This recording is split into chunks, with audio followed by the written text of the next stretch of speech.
자, 요한계시록은 사도 요한이 이제 환상을 통하여 본 내용들을 이제 적어놓은 것입니다. 그래서 전체적으로 크게 보면 요한에게 하나님께서 네 가지 환상을 보여주세요. 이제 첫 번째 환상, 두 번째 환상, 그래서 세 번째, 네 번째까지 네 가지 환상을 이제 보여주시는데, 첫 번째 환상에 대한 내용이 1장 10절부터 4장 1절까지 나오는 내용입니다. 1장 10절부터 4장 1절까지 나오는 내용이에요. 그게 우리가 지난주까지 살펴봤던 내용, 7교회에 대한 내용입니다. 7교회에 대한 내용. 실제로 환상이었기도 하지만 그 당시에 실제로 존재했던 교회들에 대한 책망, 그리고 권고, 또한 칭찬까지, 그리고 약속까지를 더불어서 하셨던 내용들이 쭉 나오죠. 우리가 지난주에 7교회에 대한 내용들을 쭉 살펴봤고요. 자, 두 번째 환상은 4장 2절부터 17장 2절까지에 나오는 내용입니다. 4장 2절부터 17장 2절까지 나온 내용이에요. 그게 이제 오늘 함께 살펴볼 내용들과 더불어 이제 포함되어 있는데, 내용이 어떤 내용이 나오느냐? 7이라는 숫자가 나와요. 7이라는 숫자 나오는데, 7개의 인, 그리고 7개의 나팔, 그리고 7개의 대접. 그래서 세 가지 인과 나팔과 대접에 대한 환상을 하나님께서 보여주십니다. 자, 인은 뭔지 아시죠? 인이 뭐냐면요, 그 옛날에 이렇게 편지 같은 걸 쓰면 오늘날에는 이게 침 발라가지고 딱 붙이잖아요. 근데 이제 옛날에는 뭘로 해요? 이렇게 이렇게 촌농 같은 거 이렇게 떨어뜨려가지고 도장 같은 걸 딱 찍잖아요. 그래서 이 편지를 열어보려면 반드시 무엇을 깨야지 열어줄 수 있어요? 이제 도장을 찍었던 그게 인이에요. 그게 딱 부서지면 그때 이제 편지를 열어볼 수 있게 되는 거죠. 이제 그거에 대한 거라고 생각을 하시면 되겠습니다. 그래서 첫 번째 이제 7가지 인이 나오는데 1, 2, 3, 4, 5, 6, 7까지 해서 7가지 인을 이렇게 쪼개는, 이제 부수는 그 장면이 나오고요. 그리고 7번의 나팔을 부는 장면이 나오고, 그 7번 대접을 이렇게 부으시는 장면이 나옵니다. 자, 이것은 뭐에 대한 내용이냐면, 세상 마지막 때에 하나님께서 이 땅에 허락하실 심판의 모습입니다. 심판의 모습이에요. 심판의 모습입니다. 그래서 인이 이제 띄어질 때마다, 나팔이 불 때마다, 그리고 대접이 부어질 때마다 이 세상 가운데는 다양한 변화들이 많이 일어납니다. 그래서 심지어는 많은 사람들이 죽기도 하고요. 그리고 재앙들이 내리기도 하고, 전쟁이 일어나기도 하고, 지진도 일어나기도 하고, 해가 어떻게 변하기도 하고, 다양한 그런 일들이 이제 반복되어서 일어납니다. 중요한 것은 뭐냐면, 이 인과 나팔과 대접이 진행되어짐에 따라서 하나님을 대적했던 하나님을 대적했던 악의 무리들이 어떻게 돼요? 하나님 앞에서 심판을 받게 되고, 결과적으로 누가 이기게 되느냐? 교회가 우리가 승리를 하게 된다라고 하는 쪽으로 스토리가 이어져 가죠. 자, 그게 이제 7인과 7나팔과 7 대접에 대한 이제 환상이고요. 자, 이제 세 번째 환상은 17장 3절부터 21장 9절까지 나오는 내용입니다. 자, 이것은 이제 본격적인 하나님의 심판이에요. 본격적인 하나님의 심판. 그래서 큰 성 바벨론이 멸망을 하게 될 것이다. 큰 성 바벨론이 멸망을 할 것이다 라고 하는 것인데, 이때 당시에 바벨론은 로마를 상징하지만 이거는 이제 어떻게 보면 이 세상에 마지막 때까지 존재하게 되는 사단의 나라죠. 사단의 나라. 결국은 이 심판 아래서 전부 다 무너지게 될 것이다 라고 하는 내용이 세 번째 환상에 나와요. 그리고 이 바벨론이 멸망을 하고 난 다음에 그 다음에 누가 오세요? 예수님께서 이 땅에 다시 오실 것이다 라고 하는 것에 대한 재림이 나옵니다. 재림. 그리고 세 번째가, 이거 세 번째 환상에 속해 있는 거예요. 바벨론의 멸망, 그리고 재림, 그리고 마지막에는 천년 왕국에 대한 설명이 나옵니다. 천년 왕국에 대한 설명. 제가 요한계시록 전체를 제가 구조적으로 좀 설명을 드리는 거예요.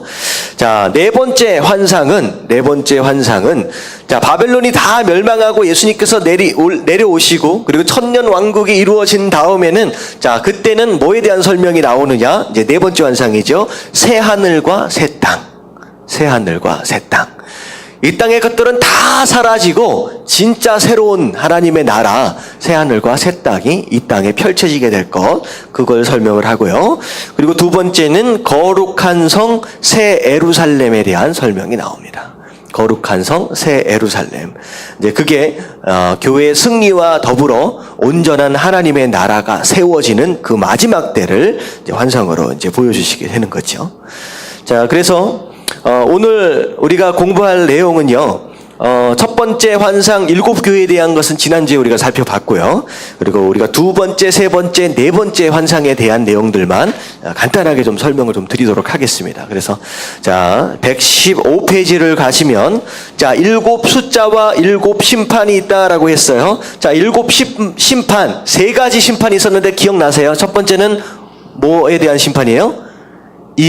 그리고 나팔, 그리고 대접. 자, 이 정도는 기억을 하셔야 돼요. 전체적으로 이제 구조가 어떻게 되는지 이거에 대해서 설명을 합니다. 자, 첫 번째 문제로 보니까 인침 받은 사람은 몇 명입니까? 몇 명인지 기억나세요? 요한계시록 7장 4절 말씀. 자, 요한계시록 7장 4절 말씀. 우리 같이 한번 읽어보도록 하겠습니다. 7장 4절 말씀. 자, 시작. 내가 인침을 받은 자의 수를 들으니 이스라엘 자손의 각 지파 중에서 인침을 받은 자들이 14만 4천이니. 자, 몇 명이라고요? 14만 4천 명이다. 자, 어떻게 해서 14만 4천이 나왔느냐? 이 보니까 5절부터 보면 유다 지파 중에 인침을 받은 자가 1만 2천이요. 12,000명. 그래서 각 지파들이 다 12,000명씩이에요. 12,000. 그래서 12지파니까 12,000 곱하기 12 하면 뭐가 나온 거예요? 그래서 14만 4천이라는 숫자가 나오게 되는 것이죠. 그래서 12라고 하는 숫자는 완전 숫자예요. 완전한 숫자. 그리고 하나님의 백성에 대한 숫자입니다. 그래서 구약에서 보면 12지파가 나오고요. 신약에서 보면 12사도가 나오죠. 그래서 이게 하나님의 백성들에 대한 숫자예요. 그래서 이게 14만 4천 명만 구원을 받는다라고 하는 그 숫자적인 개념이 아니라 상징적인 의미입니다. 그래서 하나님께서 택하신 모든 온전한 사람들이 다 하나님 앞에 구원을 받게 된다라고 하는 그런 내용입니다. 자, 그래서 14만 4천 그 숫자가 나오고요. 자, 두 번째 문제 같이 한번 읽어볼게요. 일곱째 천사가 시작. 일곱째 천사가 나팔을 불 때 하늘에 천사가 나타나서 한 말과 24 장로들이 엎드려 하나님께 경배하며 한 말은 무엇입니까? 네, 7대 천사가 나와서 나팔을 불 때 심판에 대해서 인 다음에 나팔이었잖아요. 그래서 그 나팔 심판 때 어떤 일이 벌어지냐라고 하는 것인데, 자, 24 장로는 지난주에 말씀드렸다시피 12지파와 12사도 이제 합해져서 24장로가 되는 거예요. 자, 하나님 앞에 예배드리는 장면이 나오는데, 자, 요한계시록 11장 15절부터 18절까지입니다. 15절부터 18절까지의 말씀을 천천히 한번 같이 한번 읽어보도록 할게요. 다 같이 시작. 일곱째 천사가 나팔을 불매 하늘에 큰 음성들이 나서 이르되 세상 나라가 우리 주와 그리스도의 나라가 되어 그가 세세토록 왕노릇 하시리로다. 자, 이것은 하늘에서 울려 퍼지는 소리였어요. 하늘에서 울려 퍼지는 소리인데 내용 자체가 하나님 나라를 선포하시는 거예요. 하나님 나라를. 장차 누가 다스릴 나라라고요? 예수 그리스도가 영원히 왕으로 다스릴 그 나라가 임할 것이다 라고 하는 것에 대한 선포죠. 하나님 나라에 대한 선포가 있어졌어요. 그래서 16절 한번 읽어봅니다. 시작.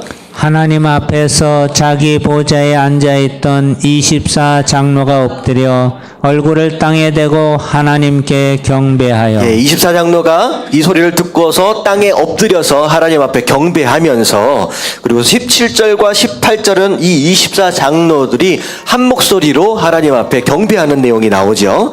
자, 같이 읽어봅니다. 17절부터 시작. 이르되 감사하옵나니 옛적에도 계셨고 지금도 계신 주 하나님 곧 전능하신 이여 친히 큰 권능을 잡으시고 왕노릇 하시도다.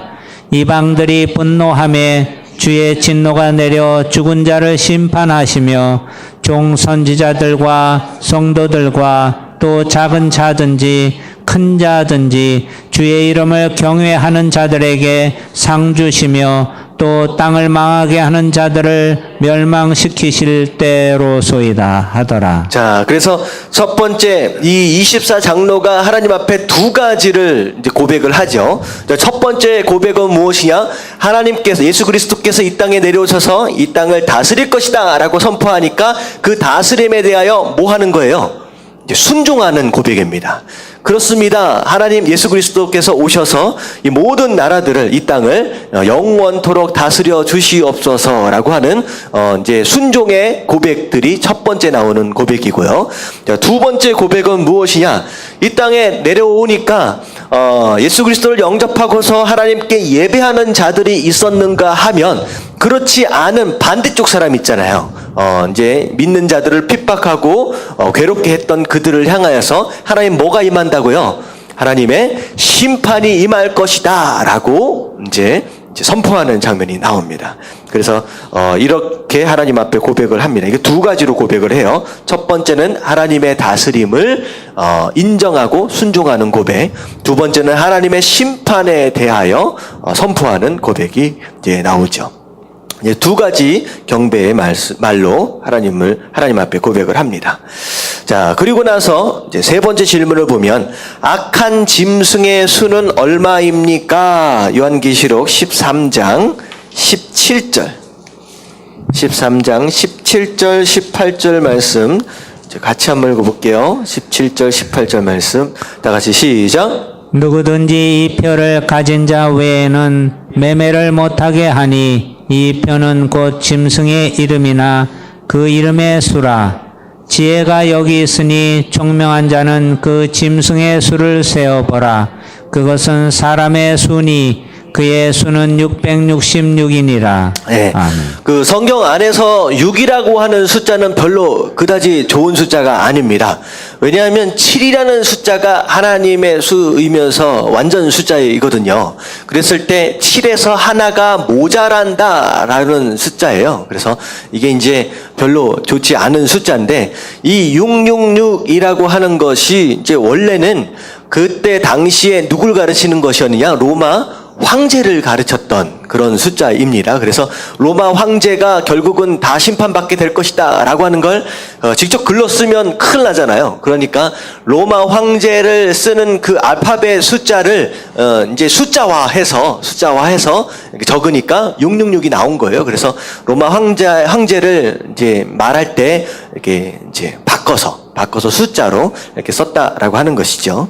근데 중요한 건 뭐냐면 이 숫자, 나중에 이제 짐승의 표라고도 얘기를 하는데, 이 숫자를 받으면 어떻게 돼요? 구원 받아요? 못 받아요? 네, 못 받는다라고 하는 거예요. 근데 이 표가 의미하는 것이 무엇이냐면요, 결국은 이제 배교를 한다라고 하는 거예요. 신앙을 포기한다라고 하는 것이죠. 그래서 이제 그것을 갖게 된다라고 하는 것은 이제 오늘날 뭐 미국에서 보험, 국민보험 어쩌고저쩌고 해가지고 이런 베리칩이나 이런 것들이 많이 나오잖아요. 근데 그게 이제 666이냐 아니냐 여러 가지 내용들이 있어요. 근데 중요한 건 뭐냐면 이 짐승의 표, 이 666은 무엇을 의미하느냐? 내가 신앙을 포기하는 것으로 인하여 받게 되는 어떤 그 증표 같은 거라고 생각을 하시면 될 것 같아요. 그래서 이 666은요, 마지막 때가 되면 이게 이제 반드시 어떤 모습이든 드러나게 될 텐데, 사실 이 666은 이때 이 요한계시록이 쓰여지는 이때부터 지금까지 계속 존재해 왔던 표입니다. 모습들만 달리했을 뿐이지. 이게 뭐냐면요. 결국은 구원을 받느냐 못 받느냐라고 하는 것은 예수 그리스도를 내 주님으로 구원자로 영접을 했느냐 안 했느냐라고 하는 것으로 인하여 구원을 받거나 못 받거나 하잖아요. 근데 이때 당시의 사람들은 어떻게 되느냐? 신앙을 포기하는 것으로 인하여서 이 땅의 삶을 누리겠다라고 가버린 배교자들이 있었다라고 하는 거예요. 그러니까 신앙을 계속 가지고 있으면 먹고 사는 게 불가능하도록 만든다라고 했잖아요. 이거 보세요. 17절에 보면 그 매매를 못하게 했다라고 하는 것은 먹고 사는 게 불가능하도록 만들어버렸다라고 하는 것이죠. 그것으로 인하여 안 되겠다. 차라리 배반을 한다라고 할지라도 나는 이 세상의 삶을 살겠노라라고 결단을 하고 신앙을 떠나버린 자들은 구원을 받아요, 못 받아요? 못 받는다라고 하는 것이죠. 그래서 이런 모습들이 계속 역사적으로 지나오면서 오늘날에도 사실 존재한다라고 생각하시면 돼요. 결국은 내가 이 땅의 즐거움과 이 땅의 행복과 이 땅에 누려야 할 이 모든 것들을 위해서 내가 신앙을 포기한다라고 결단을 하면 어떻게 되는 거예요? 구원 받아요, 못 받아요? 못 받는다라고 하는 것이죠. 못 받는다라고 하는 것이죠. 그래서 그런 개념이라고 생각을 하시면 좋을 것 같아요. 그래서 이때 장차 나중에 뭐가 이게 뭐해서 뭐 머리에다가 이마에다가 넣고 팔에다가 넣고 뭐 이런 내용들이 많이 등장을 하고 있는데 그것 자체가 용용욕이다 아니다라고 하는 것에서 좀 자유해서 뭐라고 생각해야 되냐면 내가 먹고 사는 것으로 인하여 신앙을 포기하느냐, 내가 먹고 사는 것을 포기한다라고 할지라도 내가 신앙을 끝까지 붙잡느냐라고 하는 것에 대한 결단의 모습이다라고 생각을 하시면 될 것 같습니다. 자, 이해 가시죠? 그래서 이게 너무 심각하게 한쪽으로 빠져버리면요, 뭐 이런 것들을 제가 본 적이 있어요. 길거리 이렇게 보면서 뭐죠? 베리칩인가 뭔가 하는 것을 뭐 받으면, 그거 받으면 암 걸림다 뭐 하면서 예수천당 불신지역 하면서 피켓 들고도 막 다니는 분들 계시더라고요. 근데, 그것은 올바른 해석이 아닙니다. 이제 요한계시록에 대한 올바른 해석은 그런 식으로 하면 이제, 너무 이상한 쪽으로 갈 수가 있어요. 그래서 우리가 신앙을 끝까지 지키느냐, 안 지키느냐라고 하는 그게 가장 중요하다라고 생각하시면 될 겁니다. 자, 밑에 한번 팁 한번 같이 한번 천천히 한번 읽어보도록 하겠습니다. 자, 6장에서부터 16장은 시작. 6장에서 16장은 계시록의 중심 부분입니다. 여기에서는 7 숫자가 4번 계속 나옵니다. 7인, 7 나팔, 7 표징, 7 대접으로 구성되어 있습니다. 여기서 하나님의 심판과 구원이 교대로 언급됩니다. 또 7 표징의 환상 가운데 나타납니다. 첫째 표징은 태양을 입은 여인으로 이스라엘과 교회를 상징합니다. 둘째 표징은 미가엘 천사의 용과 그 부하들이 전상에서 싸우는 전쟁의 모습입니다. 결국 용과 그의 부하들은 하늘에서 추방되었습니다. 셋째 표징은 용이 여인과 그 자녀들을 쫓는 모습입니다. 넷째 표징은 바다에서 나온 동물인데 용은 자기의 힘과 목적을 이 동물에게 전수합니다. 다섯째 표징은 지상에서 나온 동물입니다. 이것은 사악한 종교와 사악한 정부를 상징합니다.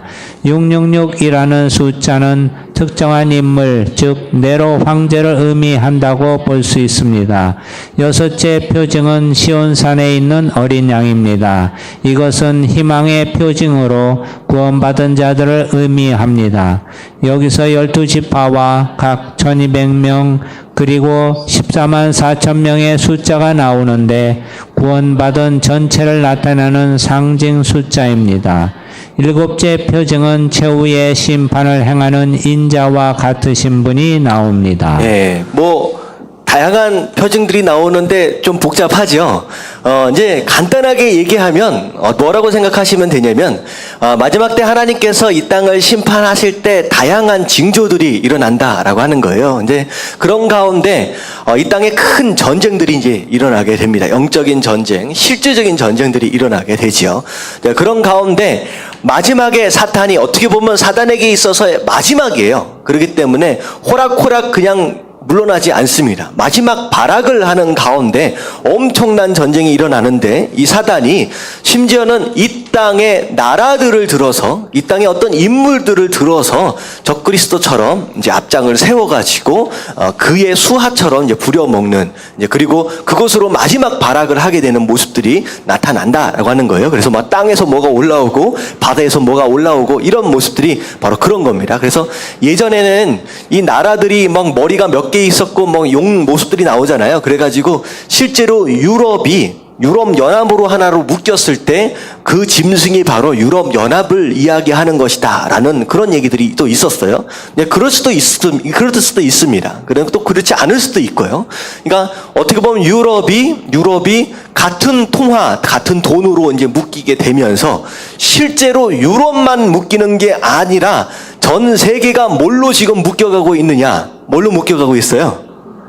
네, 언어와 인터넷으로 묶여가고 있죠. 그래서 지구 반대쪽에서 무슨 일이 벌어지면 그 반대쪽에서 다 들어요. 바로 몇 분 안에 듣는, 어떻게 보면 과거 한 50년 전, 100년 전만 해도 상상도 할 수 없는 그런 모습으로 전 세계가 하나로 묶이게 됩니다. 그래서 어떻게 보면 전 세계를 하나로 묶는 대통령이나 뭐 이런 존재들이 나올 수가 있다라고 하는 것이죠. 이제 그게 오늘날 뭐라고 생각하시면 되냐면 이제 꼭 그것은 아니죠. 그건 아니지만 유엔 같이 나라들이 하나로 묶이게 되는 그런 모습들로 나타날 수도 있다라고 하는 거예요. 근데 그게 그거다라고 지금은 아직 얘기할 수가 없어요. 이제 지나고 나면서 이것이었구나라고 하는 것이 우리가 분명히 보게 되는 그런 날들이 오게 됩니다. 그래서 그런 일들이 일어나게 되는데 자, 그럴 때 중요한 건 뭐냐면 결국은 누가 이겨요?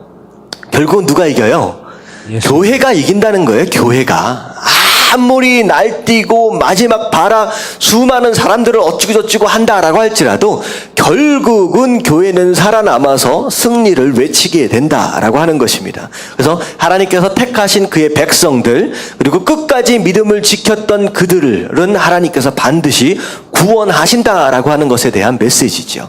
그래서 사실 이게 일곱 인과 나팔과 일곱 대접과 이런 심판들이 막 오면요, 나중에 보면요 3분의 1씩 전 인구의 3분의 1이 다 죽어요. 막 이런 얘기를 들으면요 막 되게 겁나잖아요.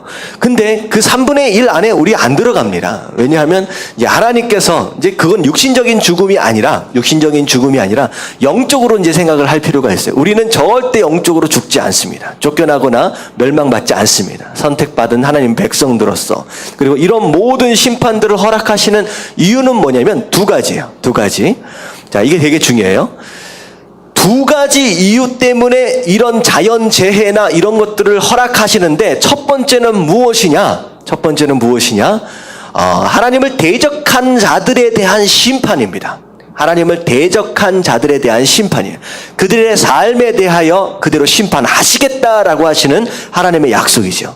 자, 이랬을 때 핍박을 막 받고 있는 크리스찬 입장에서 볼 때의 그 소식은 어떤 소식이에요? 비극입니까? 아니면 희소식입니까? 희소식이죠. 우리를 그렇게 괴롭히고 우리를 죽이고 끌어가고 고문하고 했던 그들은 마지막 때 결국은 심판을 당하게 될 것이다 라고 하는 것에 대한 선포이기 때문에 희소식입니다.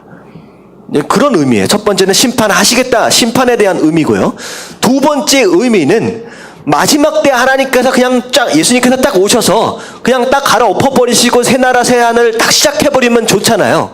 근데 이게 7번씩 인을 떼시고 7번씩 나팔을 부시고 7번씩 대접을 부으시는 이유가 뭘까요?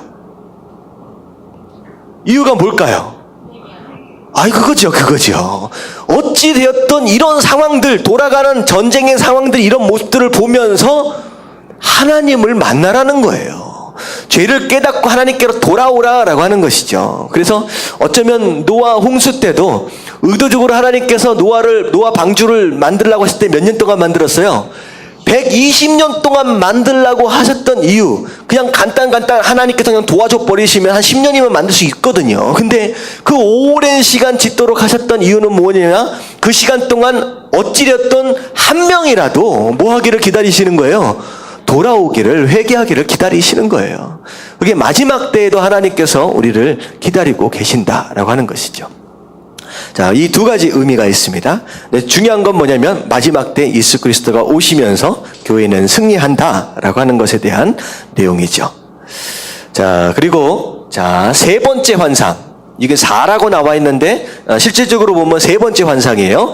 자, 바벨론이 멸망을 하게 된다라고 하는 것인데요. 자, 하나님께서 바벨론은 어떻게 심판을 하실 건가? 이게 18장 같이 찾아봅니다. 18장 21절 말씀. 21절 말씀 다 같이 읽겠습니다. 시작. 잠깐 20절부터 21절까지. 20절부터 21절까지. 시작. 하늘과 성도들과 사도들과 선지자들아 그로 말미암아 즐거워하라. 하나님이 너희를 위하여 그에게 심판을 행하셨음이라 하더라. 이에 한 힘센 천사가 큰 맷돌 같은 돌을 들어 바다에 던져 이르되 큰 성 바벨론이 이같이 비참하게 던져져 결코 다시 보이지 아니하리로다. 네, 이 바벨론, 사단, 어떻게 보면 사단의 나라라고 생각할 수 있을 것 같은데요. 이 마지막 때에 하나님께서 어떻게 심판을 하실 것이냐. 큰 맷돌을 갖다가, 근데 중요한 건 아무리 맷돌이 크다라고 할지라도 바다에 던지면 어떻게 돼요? 보여요? 안 보여요? 그냥 사라져버리죠. 아무리 큰 맷돌이다라고 할지라도. 그 모습을 딱 보여주시면서 이 땅이 아무리 크고 아무리 강해 보인다라고 할지라도 바다에 던져진 맷돌처럼 다시는 볼 수 있다 없다. 다시는 볼 수 없게끔 네 눈앞에서 사라져버리도록 만들 것이다 라고 하는 하나님의 약속입니다. 그래서 마지막 때가 되면 이 땅, 사단에 속해 있는 이 땅은 그렇게 심판을 받게 된다라고 하는 것이죠. 자, 그리고 자, 마지막 심판에 대하여 자, 말해 보십시오라고 나와 있는데 자, 요한계시록 20장 11절부터 15절까지의 말씀인데요. 이건 제가 읽으면서 좀 설명을 드릴게요. 11절. 또 내가 크고 흰 보좌와 그 위에 앉으신 이를 보니 누굴까요? 누가 앉으셨어요? 예수 그리스도가 흰 보좌 위에 이제 앉으십니다. 자, 그리고 보니까 하늘과 땅이 그 앞에서 피하여 간 데가 없더라. 마지막 때가 되면요, 이 땅을 우리가 보고 있는 하늘과 이 땅이 어떻게 돼요? 다 사라진다라고 하는 거예요. 이 땅이 다 사라진다. 그래서 새 하늘 새 땅을 이렇게 말씀을 드렸잖아요. 다 사라진다는 거예요. 다 사라진다. 자, 그리고 나서 12절을 보니까 또 내가 보니 죽은 자들이 큰 자나 작은 자나 그 보좌 앞에 서 있는데, 이건 뭐냐면 죽은 사람들 누군가 다 죽지요. 네, 죽은 사람들이 자, 살아있을 동안에 어떤 권력을 누렸든 어떤 삶을 살았든 상관이 없이 반드시 누구 앞에 서는 날이 온다는 거예요. 예수 그리스도 앞에, 하나님 앞에 서는 바로 그 심판 날이 누구나 다 맞이하게 된다라고 하는 거예요. 자, 그 보좌 앞에 서 있는데 책들이 펴 있고 또 다른 책이 펴져 있으니 곧 생명책이라 죽은 자들이 자기 행위를 따라 책들에 기록된 대로 심판을 받으니, 자, 이거는 하나님 앞에 쓰면 심판대 앞에 책이 몇 권이 펼쳐져 있느냐? 두 권이 펼쳐져 있다라고 하는 거예요. 두 권이. 자, 하나는 무슨 책이라고 얘기하고 있느냐? 생명책이다라고 설명을 하고 있어요. 생명책이다라고 한다면 이 생명책에 기록된 사람들은 어떻게 되는 거예요? 구원을 받는 거예요. 구원을 받는 사람들이 적혀져 있는 그 책이에요. 근데 또 다른 책은 이제 구체적으로 책 이름이 나와 있지는 않는데 뭐라고 생각하시면 되냐면 심판의 책이라고 얘기를 하시면 될 것 같아요. 생각하시면 될 것 같아요. 그 심판의 책은 뭐가 적혀 있어요? 멸망받을 사람. 멸망받을 자들의 모든 행위들이 다 적혀져 있다는 거예요. 모든 자들의 행위들이. 이게 참 재밌는 게 뭐냐면, 우리가 죄를 짓습니까? 안 짓습니까? 우리가 죄를 짓고 살잖아요. 근데 마지막 심판대 앞에 설 때는요, 우리가 생명책에 기록되어진 것으로 인하여서 우리의 잘못을 하나님께서 물으세요? 묻지 않으세요? 하나님 묻지 않으세요. 묻지 않으세요. 하나님 뭐라고까지 히브리서에 말씀하시냐? 내가 뭐 하지도 않겠다? 기억하지도 않겠다라고 하는 거예요. 그러면 이 심판의 책에 기록된 모든 행위들은 누구에 대한 행위예요? 멸망받을 자들에 대한 행위입니다. 멸망받을 자들에 대한 행위예요.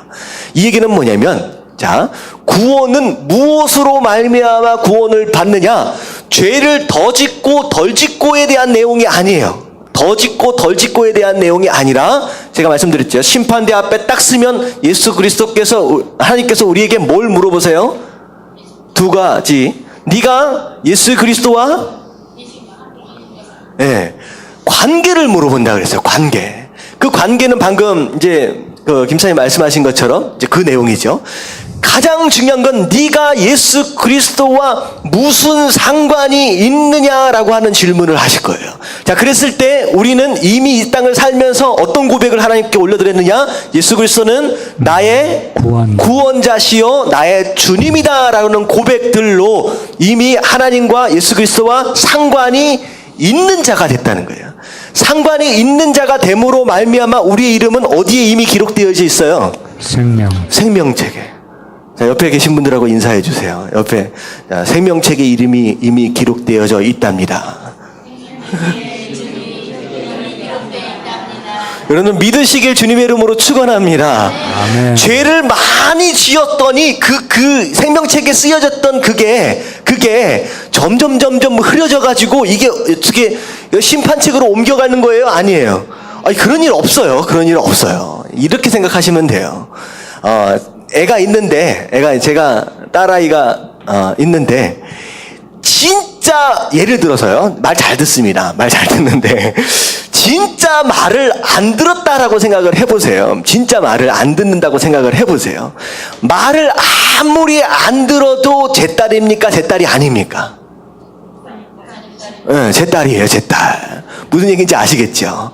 하나님께 믿음의 고백을 통하여 하나님의 자녀가 된 이상, 죄송한 내용이지만 어떻게 보면 죄를 짓는다라고 할지라도 절대 옮겨가지 않습니다. 하나님께서 이미 기록해버렸기 때문에. 여러분, 여기에 대한 자신감은 있어야 돼요. 아멘. 중요한 건 뭐냐면, 그렇다고. 죄 지어도 나는 이미 기록되어져 있으니까 나는 그냥 막 나가야 되겠다 하면 됩니까? 안 됩니까? 그러면 안 되죠. 하지만 중요한 건 뭐냐면, 생명책에 기록되어진 이름이 있고, 반대 심판에 대한 책은요, 구원받지 못한 자들에 대한 행위들이 다 적어져 있다라고 하는 거야. 낱낱이. 자, 그래서 13절에 보니까 바다가 그 가운데서 죽은 자를 내주고 또 사망과 음부가 그 가운데 있는 죽은 자들을 내주매. 자, 이 바다와 이 사망과 음부는 이제 구체적으로 뭔지 정확하게 알 수는 못합니다. 신학자들마다 다양한 해석들을 좀 내어놓긴 하지만, 이제 어떻게 보면 이 땅의 죽은 자들이 이제 있는 어떤 그런 장소라고 생각하시면 될 것 같아요. 영적인 어떤 개념으로서. 그랬을 때 마지막 심판대가 되면 숨겨줄 수 없지. 그 어떤 장소든 그 누구든 숨겨줄 수 없이 전부 다 심판대 앞으로 다 내놓게 된다라고 하는 거예요. 다 내놓게 된다. 그래서 각 사람이 자기의 행위대로 심판을 받고 다 심판을 받는다는 거예요. 그리고 14절에 보니까 사망과 음부도, 심지어 사망과 음부도 불못에 던져지니 이것은 둘째 사망 곧 불못이라. 자, 둘째 사망을 얘기한다라고 하는 것은 곧 뭐가 있다는 거예요? 첫 번째 사망이 있다라고 하는 거죠. 그러면 첫 번째 사망은 곧 무엇을 의미할까요? 우리가 육신적으로 경험하게 되는 이 죽음을 이제 첫 번째 사망입니다. 첫 번째 사망. 그리고 이제 두 번째 사망은 진짜 죽는 거예요. 진짜 죽는 거예요. 근데 이 두 번째 사망은 진짜 죽는 건데, 이 심판 이후에 죽게 되는 그 사망과 더불어서 심지어 뭐까지도 불못에 던져지냐? 사망과 음부까지도 다 던져진대요. 이 사망과 음부까지 이제 불못으로 던져진다라고 하는 그런 의미는 뭐냐면, 이 땅을 살면서 우리가 죽음과 고난과 아픔과 슬픔 때문에 괴로워하고 살 수밖에 없었잖아요. 하지만 마지막 심판이 끝나고 난 뒤에는 더 이상 우리가 죽음 때문에, 슬픔 때문에, 고난 때문에 괴로워할 필요가 있어요, 없어요? 없이 이것까지도 전부 다 들어가지고 지옥으로 다 보내버린다라고 하는 거예요. 그렇기 때문에 새 나라, 새 하늘, 새 땅이 임할 때는 우리가 더 이상 괴로워할 일이 있어요, 없어요? 없는 바로 그때가 온다라고 하는 것이죠. 그래서 누구든지 생명책에 기록되지 못한 자는 불못에 던져지더라.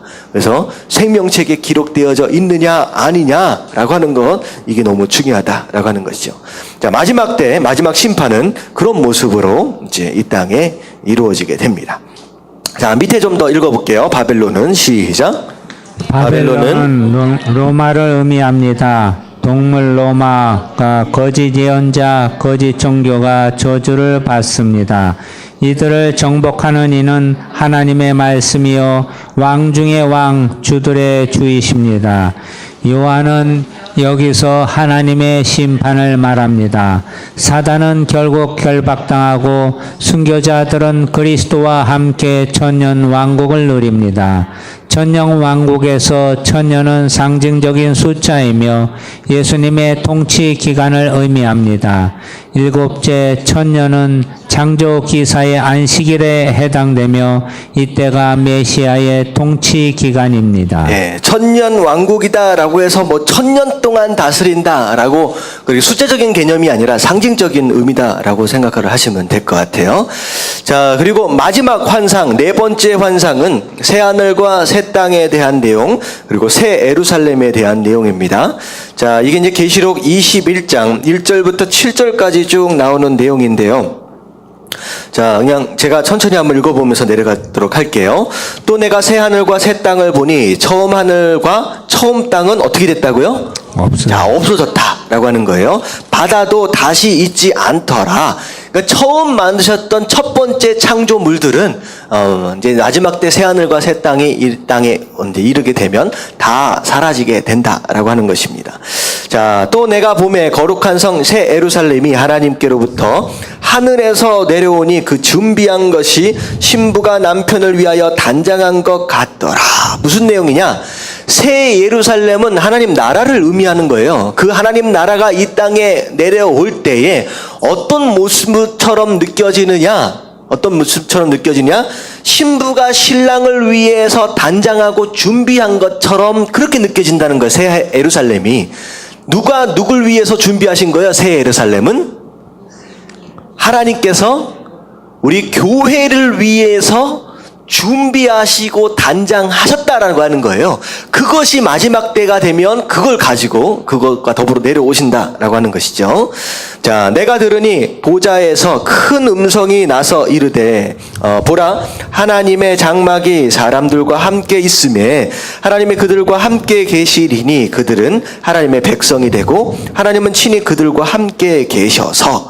자, 약간 표현은 달라졌지만 그들은 하나님의 백성이 되고 하나님은 친히 그들과 함께 계시다. 이게 뭐예요? 처음 이스라엘 백성들에게 하셨던 하나님의 언약이죠. 언약. 내가 네 하나님이 되고, 그러니까 그들은 하나님의 백성이 되고 하나님은 그들의 어떻게 된 거예요? 그들은 하나님의 백성이 되고 하나님은 그들의 하나님이 될 것이다 라고 하는 것이 첫 번째 이스라엘에게 하셨던 첫 번째 언약이죠. 이제 그게 이제 마지막 때가 되면 이제 성취가 된다라고 하는 거예요. 그 첫 번째 하셨던 그 언약, 그리고 아브라함과 이삭과 야곱과 요셉을 더불어 계속 계승되어져 왔던 그 언약이 이제 마지막 때가 되면 이제 성취가 된다라고 하는 것입니다. 4절에 보니까 모든 눈물을 그 눈에서 닦아 주시니 다시는 사망이 없고 애통하는 것이나 곡하는 것이나 아픈 것이 다시 있지 아니하리니 처음 것들이 다 지나갔음이로라. 우리가 하나님 만나는, 예수님 만나는 그때가 되면 우리가 뭘 흘린다고요? 눈물을 흘리게 된대요. 눈물을 흘리게 된대요. 왜 눈물을 흘릴까요? 기쁨. 예, 기쁨의 눈물인데요. 진짜 기쁨의 눈물인데 어떤 사람이 눈물을 가장 많이 흘릴 것 같아요? 진짜 마지막 순간까지 정말 믿음을 지키기 위해서 이를 악물고 참고 참았던 바로 그 사람들. 무슨 내용인지 아시겠죠? 정말 언제쯤 오실까? 내가 어떻게 견딜 수 있을까? 마지막 때까지 이를 악물고 참았던 그 자들은요, 예수님이 딱 오시는 순간 펑펑 울 수밖에 없는 거예요. 그러니까 예수님께서 그들을 딱 맞아주시면서 그들의 눈물을 닦아주시면서 이제는 더 이상 고생할 필요가 있어요, 없어요? 이제는 다 끝났다. 이제는 다 끝났다. 진짜 고생했다라고 하면서 안아주시는 바로 그런 장면이 이제 연출이 된다라고 하는 것입니다. 자, 보좌에 앉으시니가 이르되 보라 내가 만물을 새롭게 하노라 하시고 또 이르시되 이 말은 신실하고 참되니 기록하라 하시고, 그러니까 만물을 모든 것들을 이제는 내가 다시 새롭게 시작하겠다라고 하는 말씀, 반드시 이루겠다라고 하는 것으로 인하여서 지금 얘기를 하는 거예요. 자, 6절을 보니까, 자, 또 내게 말씀하시되 이루었도다. 나는 알파와 오메가요 처음과 마지막이라. 내가 생명수 샘물을 목마른 자에게 값없이 주리니 이기는 자는, 이 이기는 자는 무엇을 의미하냐? 끝까지 믿음을 버리지 않고 승리한 자, 그 자를 의미하는 거예요. 이기는 자는 이것을 상속으로 받으리라. 나는 그의 하나님이 되고 그는 내 아들이 되리라. 라고 말씀을 하고 계십니다. 자, 이게 예수님께서 이 땅에 재림하시는 순간 성도들과 딱 만나면서 이루어지게 되는 장면입니다. 굉장히 감격적인, 끌어안고 울고 눈물을 닦아주면서 그동안 고생했다. 어깨 두드러지고 내가 이제 모든 것들을 다 새롭게 세울 것이다. 내 나라를 세워갈 것이다. 라고 하시면서 약속하시는 장면이 예수님께서 재림하실 때 나타나는 장면입니다. 자, 그리고서 이제 마지막 어떻게 보면 조금 좀 건너떠서 이제 끝나는 느낌이 없지 않아 있는데, 이게 어떤 사람이 거룩한 성에 참여한 자가 됩니까? 이게 질문이 좀 이상해요. 이거는 그냥 뭐라고 생각하시면 되냐면, 마지막 요한계시록을 마무리하면서 하나님 앞에 하나님께서 이 말씀을 읽는 자들에게 하시는 마지막 경고의 말씀입니다. 하나님의 말씀을 우리가 어떻게 대해야 하느냐라고 하는 것에 대한 내용인데요. 18절부터 19절 말씀 같이 한번 읽어보도록 하겠습니다. 시작. 내가 이 두루마리의 언약의 말씀을 듣는 모든 사람에게 증언하노니 만일 누구든지 이것들 외에 더하면 하나님이 이 두루마리에 기록된 재앙들을 그에게 더하실 것이요 만일 누구든지 이 두루마리의 예언의 말씀에서 제하여 버리면 하나님이 이 두루마리에 기록된 생명나무와 및 거룩한 성에 참여함을 제하여 버리시리라. 자, 이게 굉장히 무서운 말씀이고 경고입니다. 뭐라고 말씀하셨느냐? 자, 내가 너희들에게 한 이 예언의 말씀 가운데 더하는 자가 있으면 뭘 더해준다는 거예요? 기록된 재앙을 더할 것이다. 네 생각이나 네 의견이나 네 모든 것 어떤 것이든 이 말씀에 다른 것을 덧붙여 놓는다라고 한다면 이 말씀에 기록된 모든 재앙을 너에게 더할 것이다. 그리고 반대로 말씀 가운데 아무거나 내가 싫다라고 해서 빼는 말씀이 있다라고 한다면 어떤 일이 벌어져요? 생명나무와 및 거룩한 성에 참여하면서 제하여 버릴 것이다. 구원 받는다, 못 받는다? 못 받는다라고까지 경고를 하십니다. 굉장히 무서운 말씀이죠. 다시 말하면 하나님 말씀 가운데서 그 어떤 것이든 내 생각이든 뭐든 추가해서도 안 되고, 그리고 내 마음 가운데 조금 불편한 말씀이다라고 할지라도 절대 제하여 버려서도 안 된다라고 하는 것입니다. 그래서 많은 사람들이 이 말씀을 읽으면서 이제 학자들이 보통 어떤 실수들을 많이 저지르냐면요, 말씀을 도식화합니다. 공식화하려는 작업들을 많이 해요. 이거 자체가 굉장히 큰 문제죠. 이것을 이제 오늘날 뭐라고 생각하시면 되냐면 교리입니다. 교리. 그러니까 말씀의 내용을 도식화하고 공식화하는 작업으로 인하여서 교리들이 생겨나게 되는데, 이 교리들이 생겨나면서 어떤 실수들을 저지르게 되느냐? 내 마음에 맞는 말씀, 이게 맞다라고 생각하는 말씀들만을 뽑아가지고 교리들을 만든다는 거예요. 그래서 어떤 경우는 이런 경우가 있어요. 뭐 장로교 같은 경우는 저희가 장로교회거든요. 근데 많은 부분들 예정론이다, 하나님의 은혜다라고 하는 그 부분의 말씀들을 주로 뽑아다가 교리화합니다. 근데 분명히 이 성경 말씀에 보면 하나님께서 우리에게 허락하신 자유의지에 대한 말씀도 있고, 심지어 성도로, 심지어 은사까지 받았음에도 불구하고 믿음을 떠난 사람들이 있거든요. 근데 거기에 대한 말씀들을 어떻게 보면 이길 거부해요. 이렇게 교리화하지 않고 교리 안에서 빼버립니다. 그러니까 이런 것들도 굉장히 큰 죄가 될 수 있다라고 하는 거죠. 그래서 성경 안에서 이야기하고 있는 모든 말씀을 공식화하고 교리화하면서 빼거나 더해서는 안 되고, 그 말씀 그대로를 전부 다 말씀으로 받아들일 수 있어야 한다라고 하는 거, 그게 굉장히 중요한 내용이다라고 하는 거죠. 자, 이해 가시죠? 우리는 말씀을 믿는 사람들이지, 어떤 교리나 어떤 철학이나 어떤 신학을 믿는 사람은 아니다라고 하는 거, 여러분들 좀 유념해 주시길 바랍니다. 자, 마지막으로 좀 정리하겠습니다. 밑에 한번 팁을 좀 더 읽어볼게요. 다 같이 시작. 요한계시록의 절정은 새 하늘과 새 땅에 관한 환상입니다. 학대받은 7교회는 결국 승리하며 하나님과 영원히 살게 됩니다. 어떤 힘으로도 그리스도인이 소유한 하늘의 보호자인 천상의 복은 빼앗을 수 없습니다. 하나님의 성인 새 예루살렘이 하늘에서 내려오고, 거기서는 에덴이 회복되고 타락으로 인한 결과들이 해결됩니다. 이것은 에스겔이 말한 하나님의 영광이 종말론적인 성전에서 회복됩니다. 새 예루살렘 성은 하나님이 거하는 곳이며 곧 성전입니다. 지상과 같은 성전은 필요하지 않습니다. 계시록의 마지막은 마라나타, 주 예수여 오시옵소서로 마무리를 합니다. 이것은 주님을 믿는 사람들이 마지막에 외쳐야 할 찬양입니다. 네. 아멘. 주 예수여 오시옵소서. 이제 구절은 어떻게 보면 이때 당시에 요한계시록을 읽고 있는 초대교회 성도들 입장이 되어질 수 있으면 이게 좀 간절하고 절절해질 수 있을 것 같아요.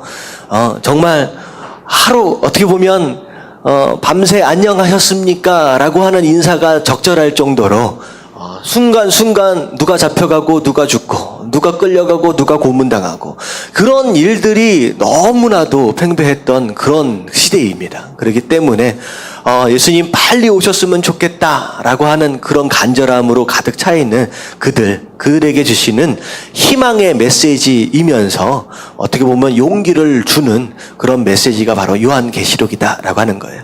근데 종말이다라고 하는 개념, 우리가 일반적으로 많은 사람들이 생각할 때는 내 시대에는 오지 않았으면 하는 그런 바람이 많은 사람들이 있어요.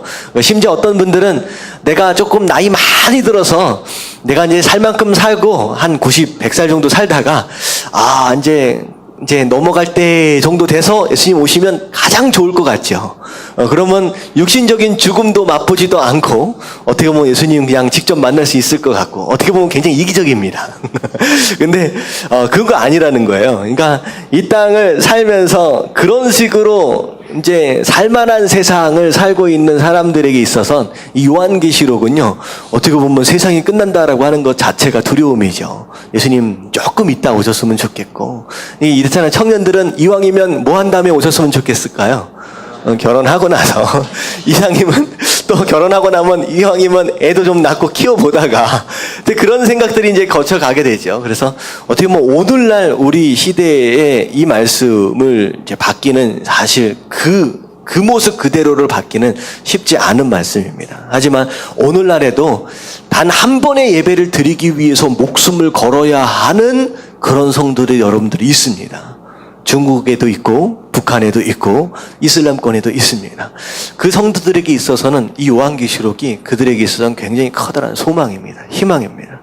근데 어떻게 보면 우리가 조금 마음 가운데 회개하는 마음도 좀 있어야 될 것 같아요. 제가 이 성경 공부를 쭉 하면서 우리가 성도로 온전하게 산다라고 하는 것은 우리가 고난을 받는 것에 대하여 이상하게 생각하는 것이 아니라는 거잖아요. 이 얘기는 뭐냐면 성도로 온전하게 산다라고 한다면 우리가 고난을 받는 것은 오히려 당연한 것이라는 거죠.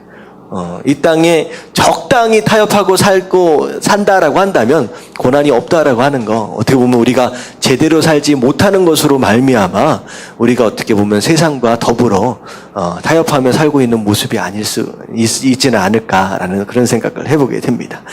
자, 오늘 좀 요한계시록 오른쪽에 보면요, 상징적인 단어들의 의미들이 있습니다. 그래서 요한계시록이 나중에 좀 개인적으로 좀 읽어보실 필요가 있을 경우에는 이런 단어들의